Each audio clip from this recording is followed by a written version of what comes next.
नष्टप्रायेषु अभद्रेषु नित्यं भागवत सेवया भगवते उत्तमश्लोके भक्तिर्भवति नैष्टकी।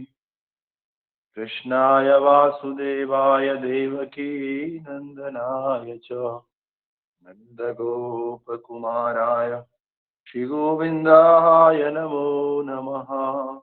मूकं करोति वाचालं पङ्गुं लङ्घायते गिरिं यत्कृपां तमहं वन्दे श्रीगुरो दीनतारिणं श्रीपरमानन्दमाधवम् श्रीकृष्णचैतन्य ईश्वरम् गुरुवे गौरचन्द्राय राधिकाय तदालये कृष्णाय कृष्णभक्ताय तद्भक्ताय नमो नमः।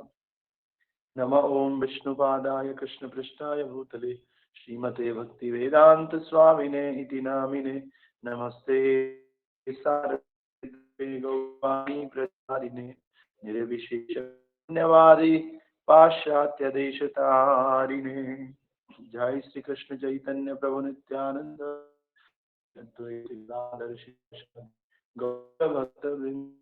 हरे कृष्णा कृष्णा कृष्णा हरे हरे हरे राम राम राम हरे हरे। ग्रंथराज श्रीमद् भागवतम की जय। जगत गुरु श्रील प्रभुपाद की जय।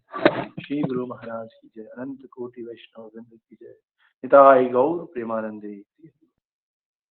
So today Grantaraj Srimad Bhagavatam, first canto, chapter number 10 and verse number 15. Shrimad Bhagavatam पहला स्कंद अध्याय संख्या 10 और श्लोक संख्या 15। अध्याय का नाम है द्वारिका के लिए भगवान श्री कृष्ण का प्रस्ताव। मृदंग शंख भैर्यश्च वीणा पणव गोमुखा धुंधुयार्नका घंटा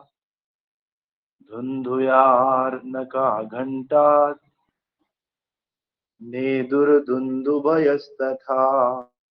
मृदंग शंख भैर्यश्च वीणा पणवगो मुखः धुंधुरयानक घंटाध्या नेदुरदुन्दुभयस्तथा।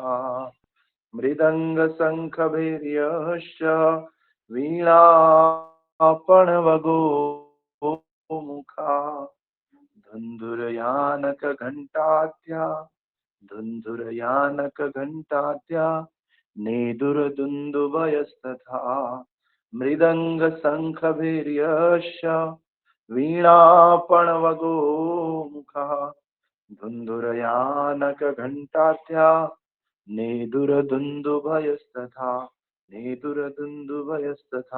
मृदंग शंख भैर्यश्च वीणा पणवगो मुखा धुंधुरयानक घंटाद्या नेदुरदुन्दुभयस्तथा।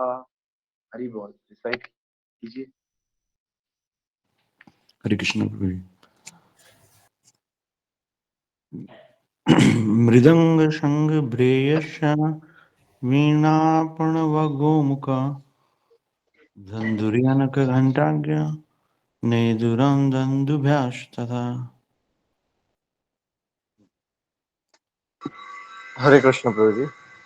मृदंग संग भैरश्च विनापनवगो मुखा दुंद्रयो अनका घंटाद्या निधुर्धुंदभयोस्तथा। और कोई बात? हरे कृष्णा प्रभु जी। yes, मृदंग शंख बैरश्च वीणा पणव गोमुखा धुंधुर्यान घंटाध्या नैदुर्धुन्भ्यस्तथा। हरे कृष्ण। हरि बोल। और कोई? हरे कृष्ण प्रभु जी। यस। मृदंग शंख भैरश्च वीणापाणवगो मुखा धुंधुर्यानक घंटाघा नेदुर्दुन्दुभयस्तथा। और कोई? हरे कृष्ण प्रभु जी। मृदंग शंख भैर्यश्च वीणापणव गोमुखा धुंधुर्य आनक घंटाद्या नेदुर्दुन्दुभयस्तथा। हरि हरि। ओके, इसका ट्रांसलेशन इस प्रकार से है। While the Lord was departing from the place of Hastinapur, different types of drums like the mridanga, thola, nagada, dhunduri and dundubi, the flutes of different types, the veena, gomukha and behri, all sounded together to show him honor. Yesterday we talked about the females of the Hastinapur. They were feeling separation from Krishna. Then Shila Supreme Personality Sri Krishna went to Dwarika. So what happened? Like mridanga, dhola, nagada, dhundari and dhubindi, all types of flutes and different kind of veena, gomukha, behri, they all were playing together to show the honor. So what is the basic reason to play all these mridanga, nagada? This is a kind of honor. This is a kind of respect. तो ये respect देने का एक तरीका है। अगर हम ये बजाते हैं इसका मतलब हम किसी को सम्मान दे रहे हैं। इसलिए कह रहे हैं हस्तिनापुर के राजमहल से भगवान के प्रस्थान के समय उनके सम्मान में विभिन्न प्रकार के ढोल बजे, जैसे कि मृदंग, ढोल, नगाड़े, धुंधरी और दुंदुभी, और विभिन्न प्रकार की वंशियां, वीणा, गोमुख और भेरिया एक साथ बज उठे। क्या करने के लिए? टू शो हिम ऑनर, भगवान को रिस्पेक्ट देने के लिए, भगवान को आदर देने के लिए ये सब एक साथ बजे। तो कल हमने देखा था कि दो तरह के, एक प्रत्यक्ष स्त्रियां और दूसरी अप्रत्यक्ष स्त्रियां। प्रत्यक्ष वो थी जिन्होंने भगवान के साथ उठे बैठे थे, खाया पिया था, और अप्रत्यक्ष वे थी जिन्होंने खाया पिया और भगवान को देखा तो नहीं था, लेकिन और स्त्रियों से उनके बारे में सुना था। तो दोनों को भगवान और प्रभुपाद एक जैसे बता रहे हैं कि दोनों के भीतर जो भाव था, सुनने वाले के अंदर भी वही भाव था, और जिन्होंने भगवान के साथ रेसिप्रोकेट किया, परस्पर आदान प्रदान किया, वहां पर वो भी उसी भाव में थे, और जिन्होंने सुना वो भी उसी भाव में थे। तो श्रवण की महिमा कल हमने देखा था। प्रभुपाद जी कह रहे थे कि भगवान का दर्शन केवल सुनने से होता है। अगर हम ध्यान पूर्वक सुनते हैं तो दर्शन की आवश्यकता नहीं। तो ये सब लोग बड़ी मुश्किल से अपने आंसू रोक रहे थे, लेकिन आंसू इसलिए रोक रहे थे कि उनको डर भी लग रहा था कि कहीं जाते समय अगर हमने रोया तो जाते समय रोना अपशकुन होता है, तो ये अपशकुन भी नहीं चाहते थे और रोना भी इनको आ रहा था। तो आज कह रहे हैं कि जब भगवान प्रस्थान करने लगे तो बहुत तरह के ढोल, नगाड़ा ये सब बजने लगे भगवान के सम्मान में। इसमें तात्पर्य प्रभुपाद जी ने दिया नहीं है। नेक्स्ट श्लोक पढ़ेंगे और उसका तात्पर्य पढ़ेंगे। प्रसाद शिखरारूढ़ा कुर्यान्योदिदक्षया विविश्य कुशमे कृष्णम प्रेम वीणा स्मते क्षणा। भगवान को देखने की प्रेममयी इच्छा से कुरुओं की राजवंशी स्त्रियां राजमहल की छत पर चढ़ गई और स्नेह और लज्जा से युक्त हंसती हुई भगवान पर पुष्पों की वर्षा करने लगी। तो जितनी भी स्त्रियां थी कौरव वंश की, वो सब छत पे चढ़ गई राजमहल की, और छत पे चढ़ करके उनको भगवान के प्रति स्नेह भी आ रहा है, लेकिन शर्म भी आ रही है, लज्जा भी आ रही है, और ये सब हंसते हुए भगवान पर पुष्पों की वर्षा करने लगी। अब जाते हुए रोना तो अपशकुन होता है, तो इसलिए ये हंसने लग गई और हंस करके भगवान पे फूलों की वर्षा कर रही। तात्पर्य भाई अर्चनीय वंदनीय प्रातःस्मरणीय जगत गुरु श्रील प्रभुपाद जी द्वारा श्रील प्रभुपाद की जय। तो प्रभुपाद कह रहे हैं लज्जा स्त्रियों का एक अलौकिक सौंदर्य है और इसके कारण उन्हें पुरुषों से आदर मिलता है। जिस स्त्री के अंदर लज्जा होती है पुरुष उसे सम्मान करते हैं, और जिसके अंदर लज्जा नहीं होती है उससे सम्मान नहीं करता समाज। तो महाभारत काल में अर्थात 5000 से अधिक समय पूर्व ही ये प्रथा प्रचलित थी। विश्व इतिहास से अपरिचित कम बुद्धि वाले लोग कहते हैं कि पुरुषों से स्त्रियों को पृथक रखने की प्रथा भारत में मुसलमानों के समय चालू हुई।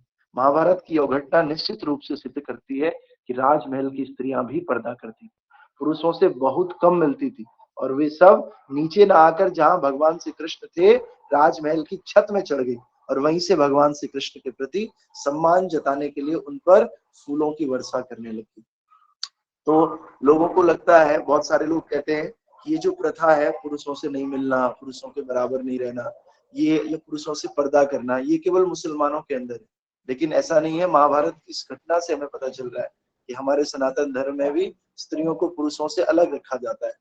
तो इसीलिए ये स्त्रियां भगवान को मिलने नहीं आई, ये स्त्रियां ऊपर से ही फूल की वर्षा कर रही, सम्मान जताने के लिए। और ये भी कहा गया है कि महिला की महल की छत पर स्त्रियां लज्जा के कारण मुस्कुरा भी रही, उनको शर्म भी आ रही थी। और यह लज्जा स्त्रियों को प्रकृति का वरदान है। और ये लज्जा ऐसा नहीं कि जबरदस्ती कोई लाता है, ये नेचुरली स्त्रियों के अंदर होता है, माँ प्रकृति के द्वारा दिया हुआ है। और इनसे, इस लज्जा के कारण उनकी सुंदरता और प्रतिष्ठा में भी वृद्धि होती है। जितनी लज्जा स्त्री के अंदर होती है, वो स्त्री उतनी सुंदर भी लगती है और उसके अंदर प्रतिष्ठा का भाव भी आ जाता है। और उनकी आध्यात्मिक जीवन, भौतिक जीवन, हर तरह के जीवन में वृद्धि होती है अगर लज्जा स्त्री के अंदर रहती है। तो यह लज्जा भले ही वे उच्च कुल की भी क्यों ना हो या कम सुंदर भी क्यों ना हो, तब भी उनके अंदर लज्जा रहती। हमें इसका निजी अनुभव है। प्रभुपाद जी कह रहे, एक मेहतरानी स्त्रियोचित लज्जा के कारण अनेक भद्र पुरुषों से सम्मान प्राप्त करती है। सड़क पर घूमने वाली अर्धनग्न स्त्रियों का कोई सम्मान नहीं करता, लेकिन एक लज्जाशील मेहतरानी सबसे सम्मान पाती है। तो प्रभुपाद जी कह रहे हैं, आजकल जो सड़कों पे अर्धनग्न मतलब छोटे कपड़े पहन के जो जाती, उनका कोई सम्मान नहीं करता। और जो व्यक्ति, जो स्त्री लज्जा वाली है, लज्जाशील मेहतरानी, मेहतरानी मतलब स्त्री, लज्जाशील मेहतरानी सबसे सम्मान पाती, विशेष करके पुरुषों से भी सम्मान पाती। तो मानव सभ्यता मनुष्य को माया के चंगुल से छूटने में सहायक बनाती है, जैसा कि भारत के ऋषि मुनियों की संकल्पना थी। स्त्री की भौतिक सुंदरता मोह है, क्योंकि शरीर वास्तव में पृथ्वी, जल, अग्नि, वायु आदि से बना हुआ है, लेकिन पदार्थ के साथ स्फुलिंग के संयोग के कारण यह सुंदर लगता है। कोई मिट्टी की गुड़िया के प्रति आकर्षित नहीं हो सकता, यद्यपि वह दूसरों का ध्यान आकृष्ट करने के उद्देश्य से अच्छी बनाई जाती है। मिट्टी की गुड़िया कितनी अच्छी बना लो, लेकिन ज्यादा दिन तक आप आकर्षित नहीं रह पाओगे, उसे कहीं रख दोगे सजाने के लिए। लेकिन जीव आत्मा चेतना है, और ये जो भौतिक चीजें हैं, पृथ्वी, जल, अग्नि, वायु, इससे हमारा शरीर बना हुआ है। तो जब शरीर और चेतना दोनों आपस में मिल जाते हैं तो बहुत ही आकर्षक और सुंदर लगते हैं। तो इसीलिए यद्यपि मृत शरीर में कोई सौंदर्य नहीं होता है, क्योंकि कोई भी तथाकथित सुंदर स्त्री के मृत शरीर को स्वीकार नहीं करेगा। और किसी को आप बोल दो कि ये लड़की मरी हुई है, इससे शादी कर लो, कोई नहीं करेगा, कितनी सुंदर क्यों ना हो लड़की, क्योंकि जब तक चेतना हमारे अंदर है तब तक हम सुंदर दिखते हैं। चेतना के जाते ही, क्योंकि ये चेतना भगवान से आ रही है, और ये चेतना जैसी चले जाती है, हम लोग कितने सुंदर क्यों ना हो, हम अच्छे नहीं दिखते हैं। अतएव निष्कर्ष यह है कि आत्मा ही सुंदर है, और आत्मा की सुंदरता से ही मनुष्य भौतिक शरीर भी सुंदर होता है। अगर आत्मा नहीं होगी तो भौतिक शरीर का कोई लेना देना नहीं। इसलिए वैदिक ज्ञान हमें झूठी सुंदरता के प्रति आकृष्ट होने से मना करता है। इसीलिए वैदिक ज्ञान कहता है शरीर के प्रति आकर्षित नहीं होना है, आत्मा के प्रति आकर्षित होना है। लेकिन चूंकि अब हम अविद्या के अंधकार में हैं, अतएव वैदिक सभ्यता स्त्री और पुरुष को मिलने की सीमित छूट देती है। वेदों का कहना है कि स्त्री अग्नि के समान है और पुरुष मक्खन के समान है। अगर अग्नि के संसर्ग से अवश्य पिघलता है, अगर आप मक्खन को अग्नि के पास ले जाओगे तो मक्खन अवश्य पिघलेगा। अतएव आवश्यकता पड़ने पर ही उन दोनों को आपस में मिलाना चाहिए। जब हमें मक्खन को पिघलाना है, हमें आवश्यकता है घी बनाने की, केवल तभी हमें दोनों को आपस में मिलाना चाहिए। और लज्जा ही अनियंत्रित मिलने जुलने पर प्रतिबंध लगा सकती है। और स्त्री के अंदर अगर लज्जा है, वही लज्जा स्त्री पुरुष के मिलने को बचा सकती है, और ये प्रकृति का वरदान है, इसलिए इसका उपयोग होना चाहिए। प्रकृति ने जानबूझ के दिया है ताकि स्त्री किसी भी पुरुष से अननेसेसरी ना मिले, और उतना ही मिले जितना आवश्यक। तो इस तरह से आज का जो मैसेज है, आज का मैसेज सिर्फ इतना है कि हमारे समाज में स्त्रियों को लज्जाशील होना चाहिए, स्त्रियों को पुरुषों से नहीं मिलना चाहिए, न बात करनी चाहिए, केवल उतना ही मिलना चाहिए जितना आवश्यक है। क्योंकि स्त्री अग्नि के समान है और पुरुष घी के या मक्खन के समान है, और दोनों अगर आपस में मिलेंगे तो पिघलेगा, और इससे नुकसान होगा।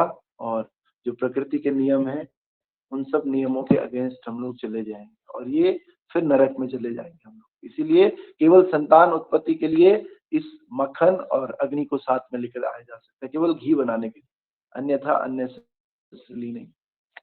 ग्रंथराज श्रीमद् भागवतम की जय। जगद्गुरु श्रील प्रभुपाद की जय। निताय गौर प्रेमानंदे हरि बोल। संसार दावा नलली